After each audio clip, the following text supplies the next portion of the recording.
That was a welcome to Easter. Thank you, and welcome and happy Easter to everyone.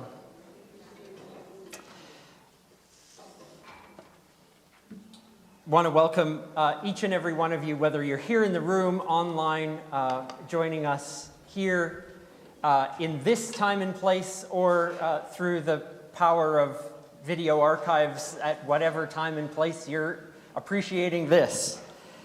Welcome to each and every one of you. And it is Easter morning.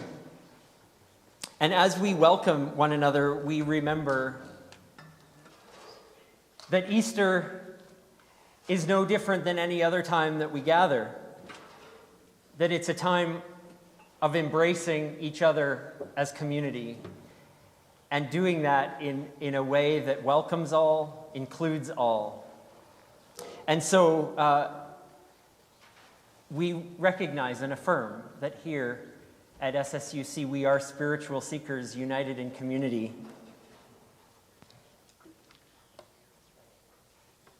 And we welcome everyone, all ages, all sizes, all colors, all cultures, all genders, all abilities, all sexualities, all learning styles and neurotypes, all religions or none, all people, period.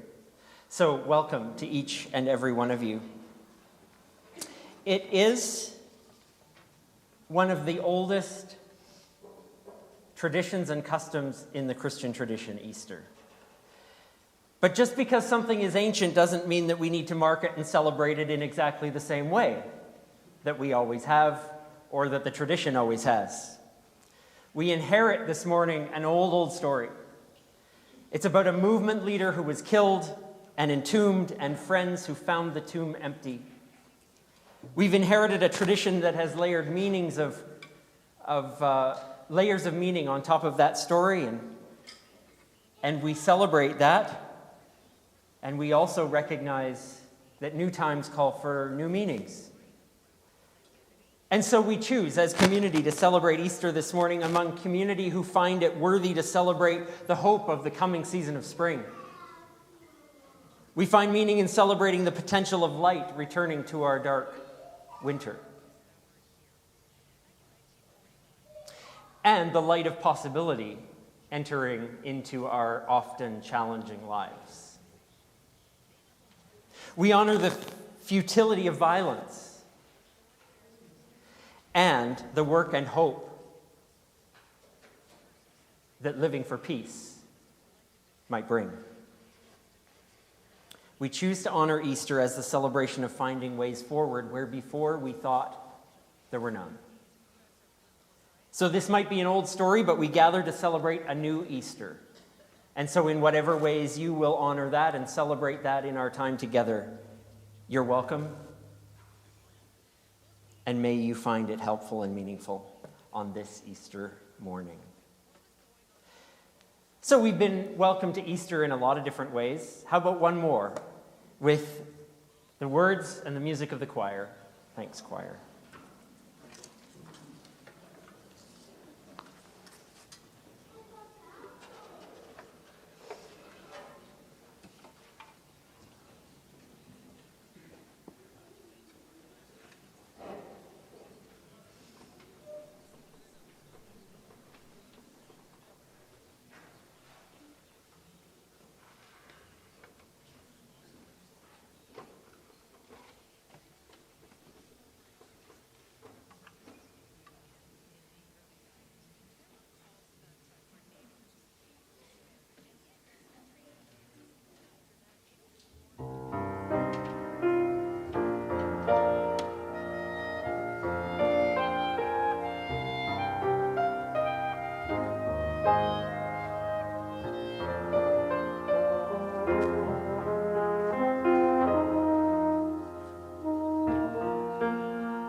Everyone's a teacher.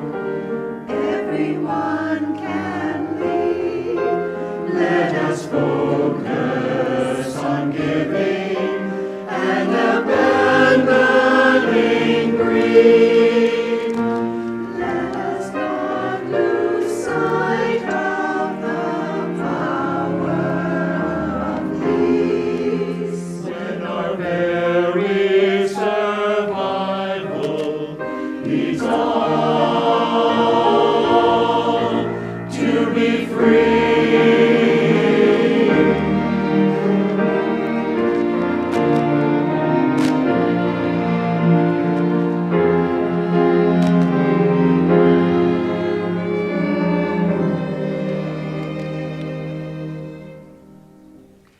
Lay down all weapons. Lay down all weapons. Lay down all weapons and arms.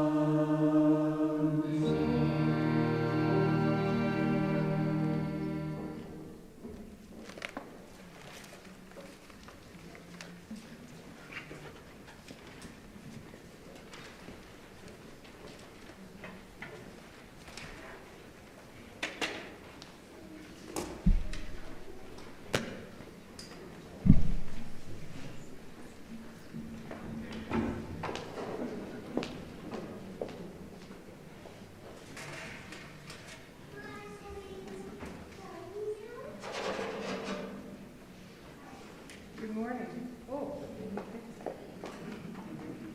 Good morning. Good morning. Is there an orange light? There's a switch right there. Good morning.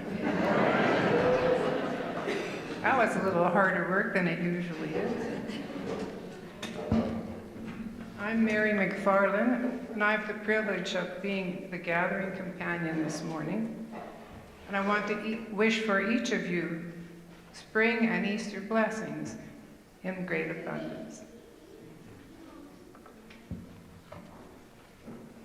We begin by taking time to stop and think and reflect on this land on which that we each live. The story of this land has a long history and stretches back across centuries of time. It's important to me and for each of us to remember that the land that we live on is the traditional land of First Nations people. It is important to remember the long history of this land that reaches back beyond colonization and the establishment of European colonies. It is important to acknowledge the traditional lands, and it helps us to see the significance of the Indigenous folks who lived here and continue to live here in the places that we are, whose practices and spiritualities are tied to the land and continue to develop in relationship to the land and its other inhabitants, a teaching from which we must always learn. And so today here in Edmonton and in Saskatoon, both places that I call and have called home, we recognize that we are situated on Territory 6, traditional land of many First Nations and the Métis people. Wherever you are, may you recognize the great and long history of the place and the land you find yourself living. And may these times lead us to intentions and actions to live in strong and positive relationships with the earth and all the planet's people, creatures, and environment.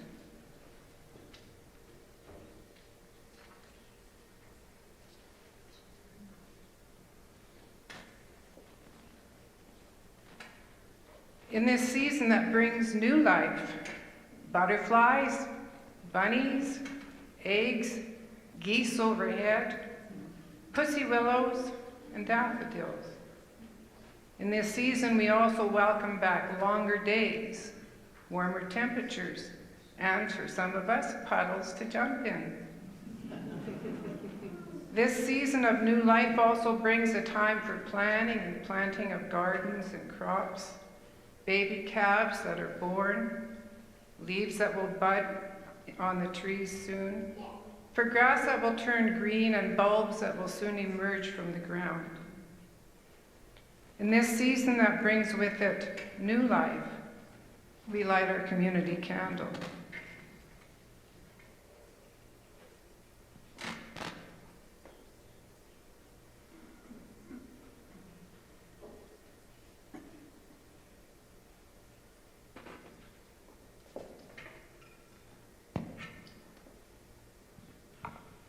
May its flame remind us of hope, of light, and of love. May each of us be a person, and together as a community, people that bring our light, love, and values in all we do, and all the people we connect with, in this beautiful, troubled, and complicated world that we live in. A world that needs as much light and as much love as we can each offer.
Hallelujah.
Ages is a time where I invite anyone who'd like to come to this carpet right here and share a story and a chat. And you're welcome to come. You're welcome to stay, too, wherever you are. It's like old times, isn't it?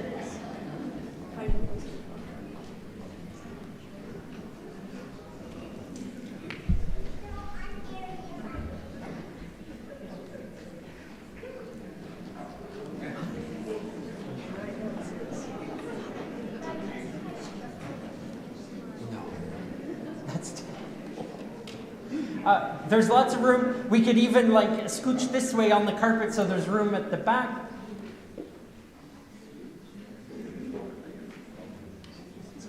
Perfect. Wonderful. Welcome, everyone. Happy Easter. I wanted to read a story today. It's kind of an Easter story. I'll tell you how I think it is after I read it, but it's about an egg guy. Hi.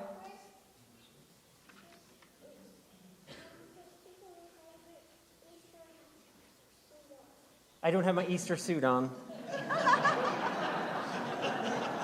You're right. You're right. You know what? You'll have to help me decide what I should have as an Easter suit. I don't know.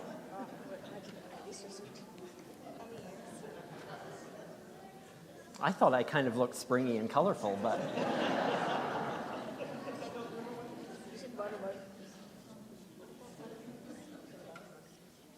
Oh, I can't wait to talk about that after. Okay, this is called After the Fall. It's by Dan Santat. It's called How Humpty Dumpty Got Back Up Again. Not Easter, but kind of Easter. I mean, Humpty Dumpty in this book is an egg. Ready? My name is Humpty Dumpty. This was my favorite spot, high up on the wall. I know it's an odd place for an egg to be, but I love being close to the birds. Then one day I fell. I'm sort of famous for that part. Folks called it the Great Fall, which sounds a little grand. It was just an accident, but it changed my life. Fortunately, all the king's men managed to put me back together again. Well, most of me. There were some parts that couldn't be healed with bandages and glue. Look at him lying on his bedroom floor. He doesn't look so happy. After that day, I became afraid of heights. I was so scared that it kept me from enjoying some of my favorite things. What do you think are his favorites? Probably the ones up here on the top, I would think. Do you think? Yeah, so now he doesn't want to go up to the top and he has to pick these little gray, drab, boring cereal boxes.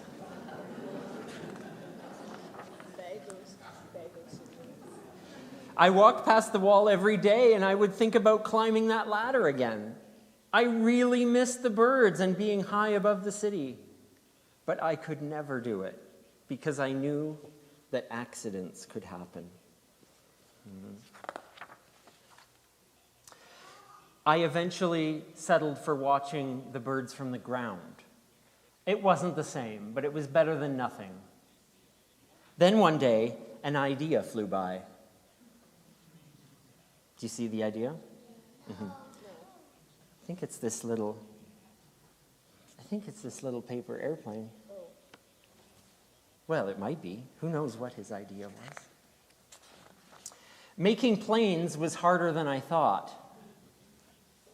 It was easy to get cuts and scratches. But day after day, I kept trying and trying. Oh no, head on the table. That's frustrating when you get to that point, right? Until I got it. Wow, that's a nice looking paper airplane. My plane was perfect, and it flew like nothing could stop it. I hadn't felt that happy in a long time. It wasn't the same as being up in the sky with the birds, but it was close enough.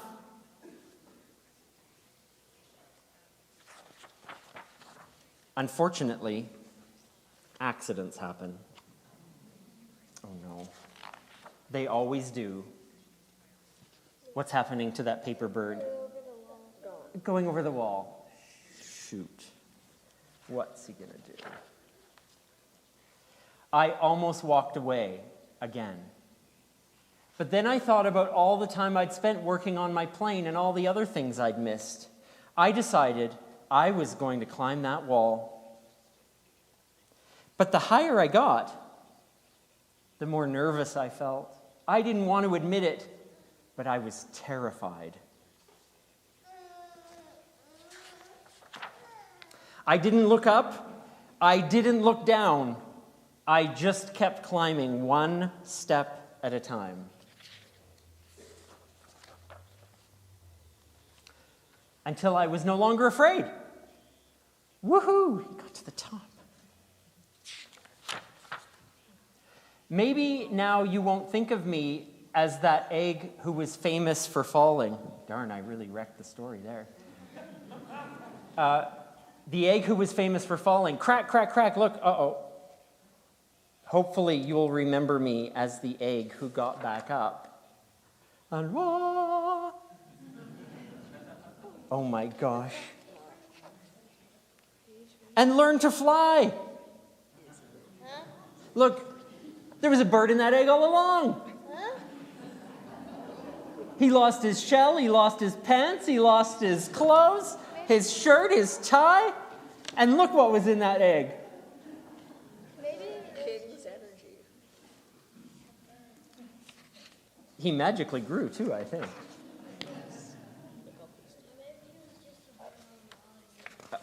Well, you know, birds do come from eggs, don't they? Crazy. Maybe it was just a talking egg and he could see inside the egg. A talking egg. And there was a bird growing in there all along. Yeah. Do you know why I chose this for Easter? Why? Yeah. Do you have an idea? Maybe because like eggs are part of Easter because you can like dye them. Yes, eggs are part of Easter. Eggs are a tradition on Easter because they're about new life.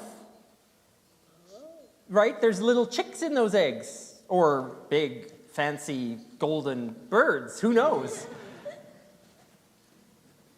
There's life in eggs. And Easter is all about finding hope and life and new things. Like eggs. And just like we talked about a little bit earlier when Mary was talking, she talked about bunnies and new birds that we see in the sky that have been away for the winter, and green grass. Is the grass green yet? No, it's white. It's pretty ugly brown at the moment. Mine's purple. Yellow, okay. That's a start. But you know what? I chose this not only because of an egg, and it's kind of an Eastery theme to talk about eggs, but I chose this because Humpty Dumpty here, for a long time in this story, just felt like he wasn't himself. And if he was going to be himself again, maybe he could climb the wall again and get back to where he used to be. But the reason that this is such an amazing Easter story is because the ending was way bigger than Humpty Dumpty ever imagined. It wasn't just him climbing the wall again to enjoy looking at the birds. It wasn't just back to being healthy. It was way more than he ever imagined. Way more. He could see something that he couldn't see before. And that, I think, is a very Eastery thing to say, that you can see things you didn't imagine before and do things you didn't imagine you could do and think in ways you didn't imagine you could think. So Easter's about the hope of all of that. There's no limit, not just to the top of the wall, but who knows where in the sky. So, into space if you want, sure, why not? So, I hope for you an Easter that is full of marvelous surprises, bigger than you ever imagined. Not just today in your Easter basket, but in your whole life, okay? Happy Easter. You can go spend some time with eggs and coloring them and doing lots of fun things if you'd like in Kid Spirit today. But don't get your dress dirty. Or your Easter suit.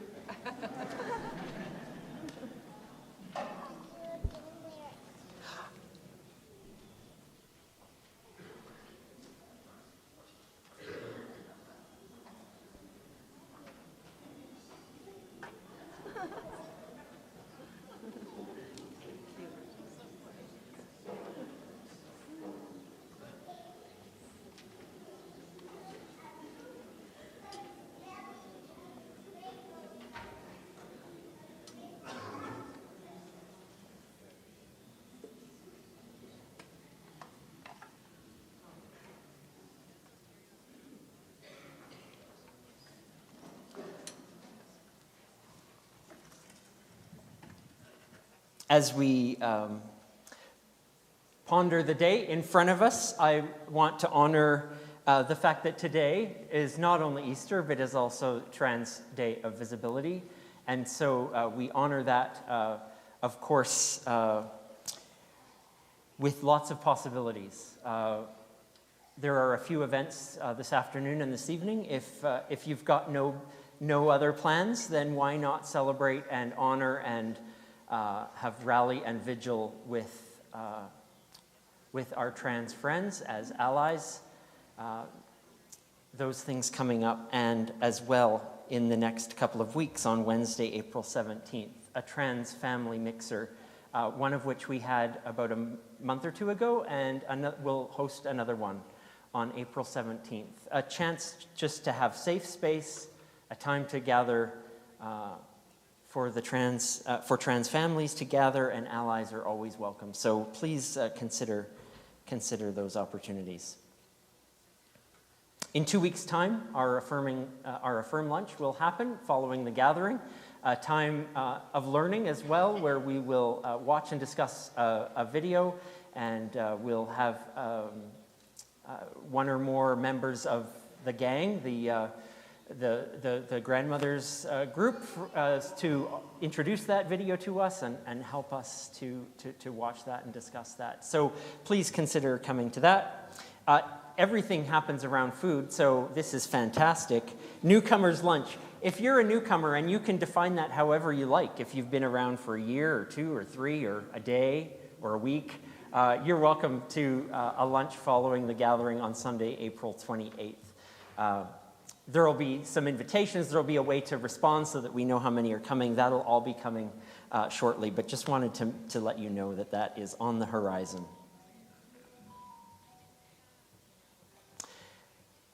And then there's the matter of all the things that we do, including all the things I just mentioned and so much more that is always going on in the life and the work of this community, and we couldn't do that without you. So thank you for all the ways that you contribute, whether you do that automatically or whether you put something in the box at the back of the room or whether you donate online. So many thanks for all the ways that you help us do the work of Easter every day of the year in providing hope, in providing programs, in doing all the things for this community that we are able to do. Thank you for that, and you're welcome to donate today in any of the ways that are there on the screen. Thanks so much. It's time for another song.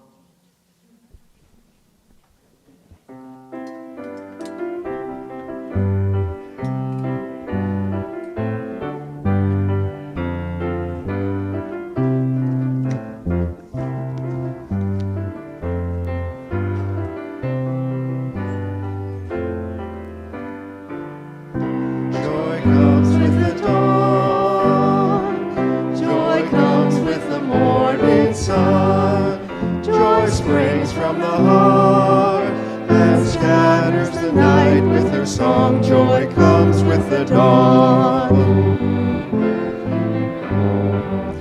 Weeping may come, weeping may come in the night when dark shadows cloud our sight. Joy comes with the dawn, joy comes with the morning sun. Joy springs from the heart and scatters the night with her song. Joy comes with the dawn. Sorrow will turn into song as we let love make us strong.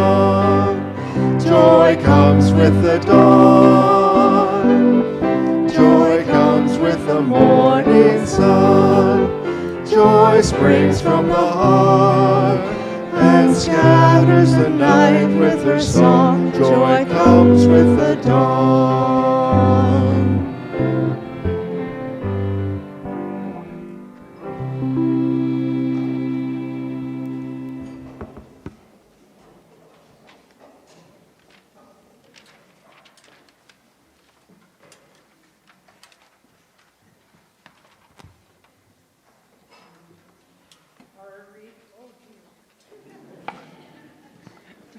I know I have a loud voice, at least I've been told that, but it's not quite that loud.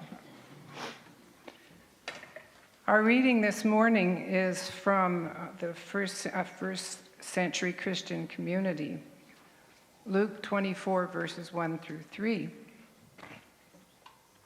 On the first day of the week, at early dawn, the women who had come with Jesus from Galilee came to the tomb, taking the spices that they had prepared. They found the stone rolled away from the tomb. But when they went in, they didn't find the body. While they were perplexed about this, suddenly two figures in dazzling clothes stood before them. They said to the woman, "Why do you look for the living among the dead? He is not here, but has risen." This is one version of the Easter story passed down from a first century Christian community. May we find wisdom for our living.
hallelujah. Sing hallelujah, hallelujah.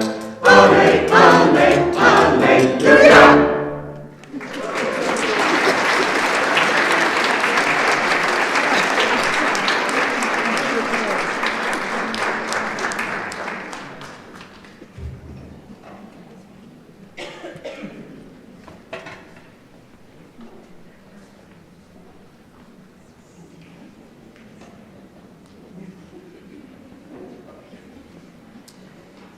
Well, choir, you've just put the song that's going to be in my head all day. Thank you.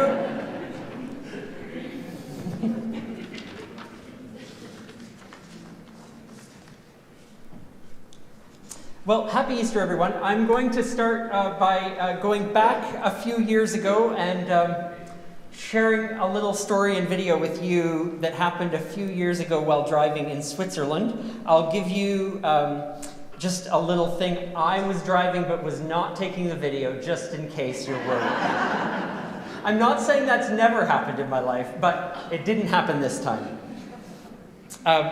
We took this video of the narrowest, curviest adventure up and down a mountain that we found ourselves in Switzerland. Now, that's not to say we couldn't find roads like this in Alberta, in the Rockies. We probably could. But this is the first, probably most harrowing time I recorded it.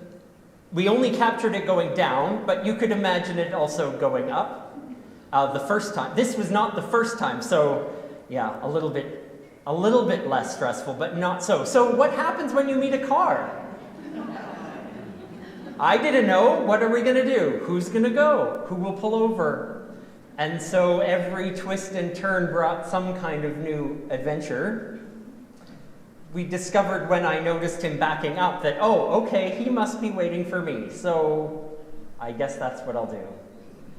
And then we carefully joggled around each other there and made our way.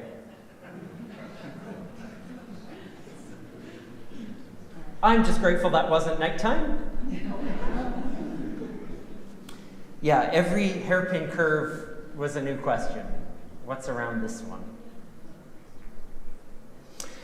I really can't adequately describe the first time going up this little hill, the exhale, the sense of relief when we reached the top, where we could pull off the narrow road, step out of the car, look at the view, release the white knuckles. So whether you're in a car or a bike or on foot, the climb up a hill, even if it's a gentle one, is something where you don't know what you'll see when you crest it. The crest is the place where you can finally see more than the steep climb you're involved in. The place where it isn't all struggle. Like climb, climb, climb, step, step, step. Or if you're in the car, kicking into an ever lower gear to get you up. It's the first place where the land flattens slightly to a place where you can get a glimpse of what you were aiming for. And even beyond that. And so you take in a view from the top.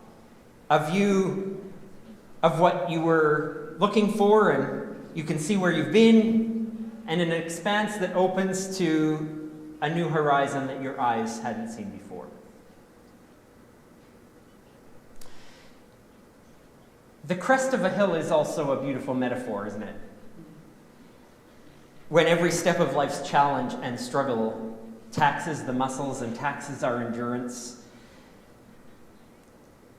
And you know that climb up before you reach the top is one where you have to be careful of where you put your feet.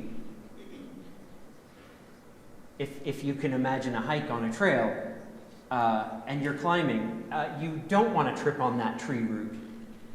You want to make sure every step is safe. And so that means, where's your head? It's looking down. And the view of that path, that gravel, that dirt, it gets mundane.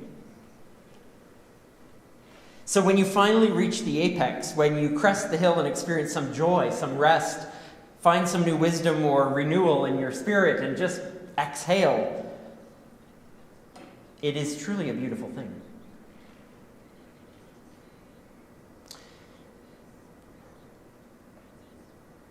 I want to spend some time with the women in this Easter morning story that we shared. I want to imagine just first the few days that they'd had. They'd been traveling everywhere with Jesus. They were there when their friend was betrayed. His whereabouts were betrayed to the authorities. They were there at the trial. They were there when they hung him up to execute him. They were there through his hours of torture. They were there as he took his last breath, as his body was taken down, entombed. They were still there, returning with spices to attend to the body. An exhausting journey. All of it, symbolically, uphill. I want to share with you a little something from Ebony Janice Moore. She's a hip-hop womanist scholar, an activist concerned with decolonizing authority and organizing around Black women's body ownership as a justice issue. She's American, and she writes this on that moment with these women around Jesus. These women followed Jesus on foot from Galilee to Golgotha, which covers 79.8 miles in distance, and you want me to somehow believe that they were just cooking the chicken dinners and washing their feet with their hair? You want me to believe that despite how incredibly equitable Jesus was, with his grace and love and energy and affection, that they had no relationship with them outside of their duty to the men that the text always seems to list their names in relation to? Mary, the mother of James and Joseph, Zebedee's baby mama. You want me to believe that these women traveled 79.8 miles on their feet, attended to every daily activity, yet have no record of them present at the Last Supper? You want me to believe they were brave enough to go to that tomb after the death of Jesus, when all the men, by the way, were scattered about running for their lives, denying Jesus up and down and all around? And they had no relationship? You want me to believe that there isn't one woman credible or worthy of contributing in her own words to the memoried recollection of what happened to Jesus during his lifetime, including the one who gave birth to him? No. The only way to actually reconcile the absence of women's voices in this story, of the women disciples that cared for Jesus in his living and in his dying, is to acknowledge that exclusion, discrimination, and patriarchy will center itself always. And always do the work of creating narratives that support its centering.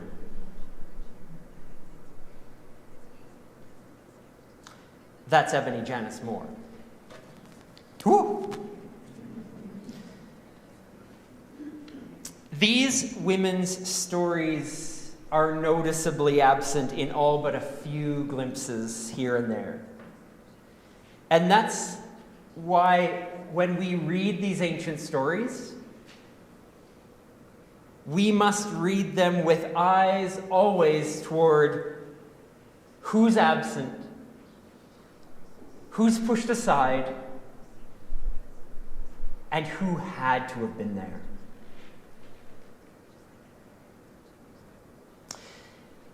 Liberation and queer theology is teaching us to always have eyes for the ones that are missing. Moore reminds us of the women.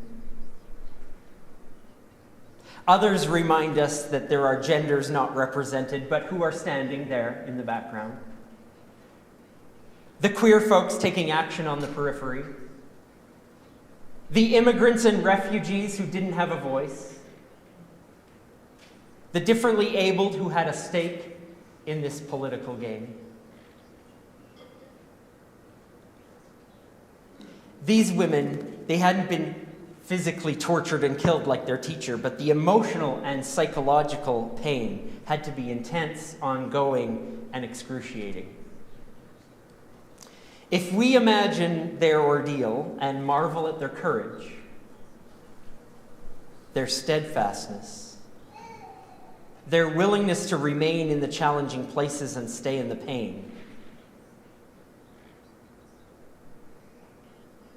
why? To make sure that another's pain and death is honored, is attended, is not experienced alone. For them it must seem bleak. The empire won. The powers that be had their way. But they are a reminder for us to look at the ones on the outside looking in, the ones who don't have much voice in the story. And they are reminders for us to always be asking the question, and to look to the marginalized for the real stories of endurance. To look to the ones without voice for what it really means to be in pain.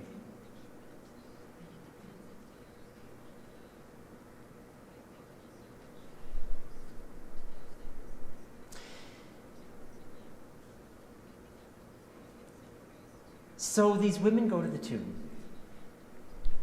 to attend to the body, and they can't find it. And immediately, they are redirected. And so are we as the readers.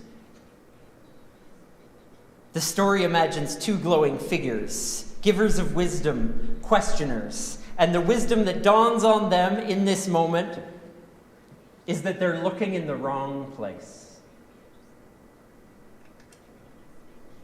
They're looking for life among the dead. They're looking for hope in a graveyard. They're seeking light in the darkest cave.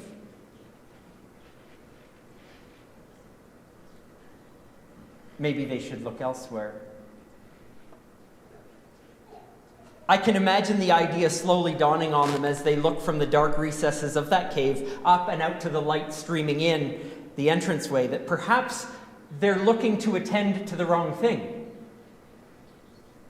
They're looking to attend to a body.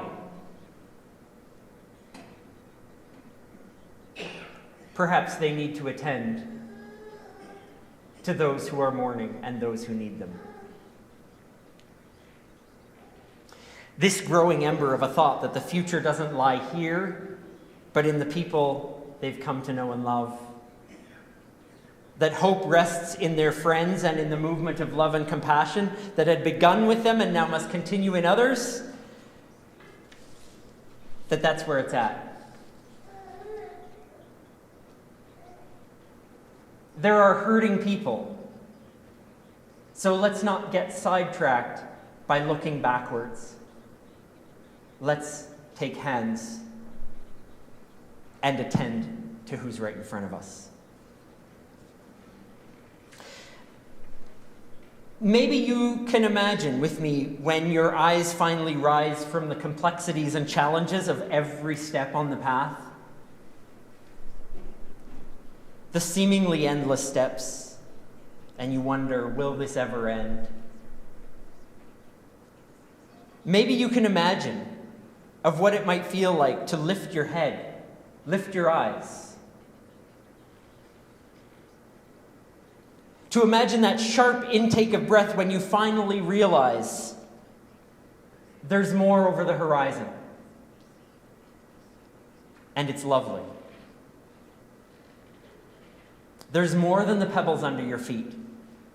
There's more than the feeling we've been feeling. There's more than the same repeating patterns of our lives that frustrate us. There's more than our tormenting thoughts. There's more than a world of violence. There's more than political expediency that puts an end to the hope and the freedom and the liberty of those we care about. There's simply more. And when we can see it, it's a dawning. When we can see it, it's a sunrise. When we can see it, it's a turning. When we can see it, it's spring.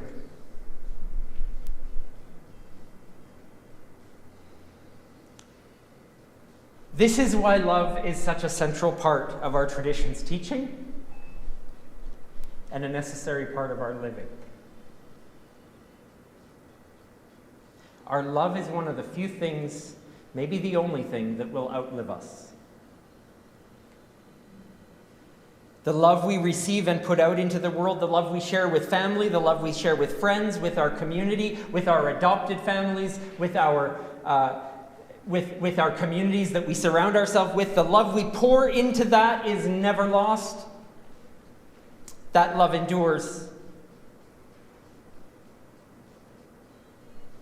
Like our atoms that are endlessly recycled in this universe, our love inspires others to love.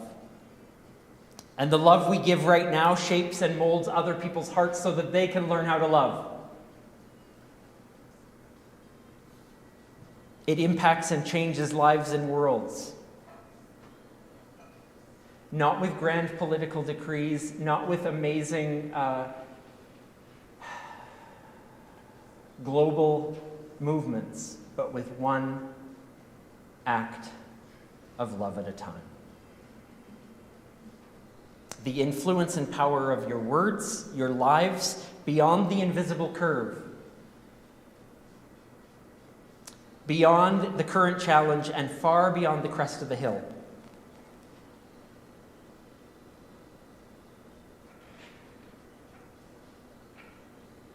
Our hope for each other in community as people of this world is that we experience Easter as a celebration of our lives of love. If it can just encourage us to one loving moment, then this day has done its job. May that place of seeing what's possible be a place we all know. Not alone, but together, because from there the view is beautiful. May it be so.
I invite you to join with me in strengthening our intentions this morning.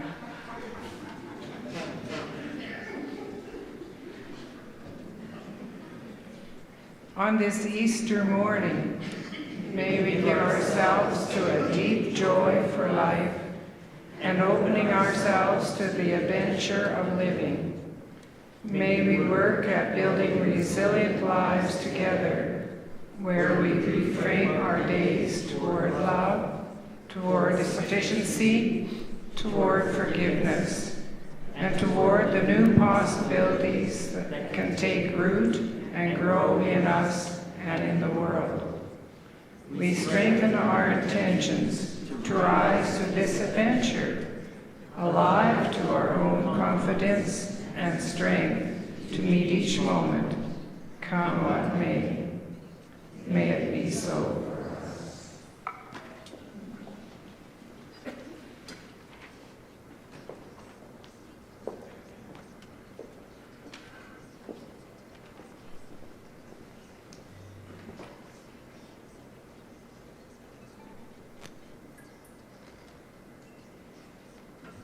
So with those intentions, we go into this day, this weekend, this week, this life, with the light of love.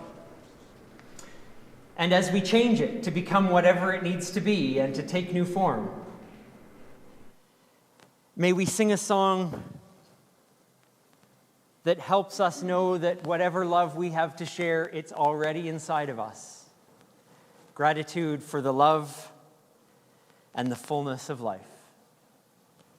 Happy Easter.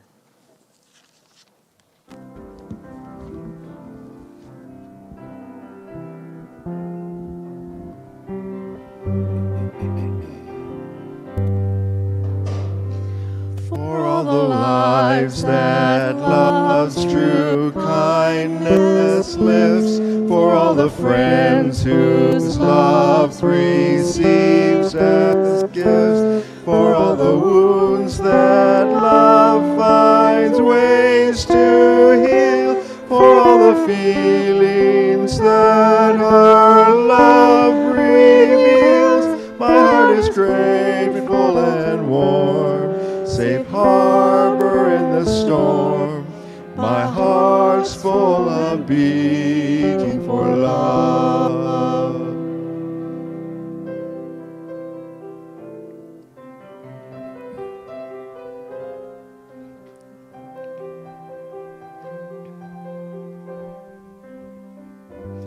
For all the ways of showing tenderness, for all the ways that love can quell distress, for all the justice that our love inspires, for all hard decisions love requires, my heart is grateful and warm, safe harbor in the storm, my heart's full and beating for love.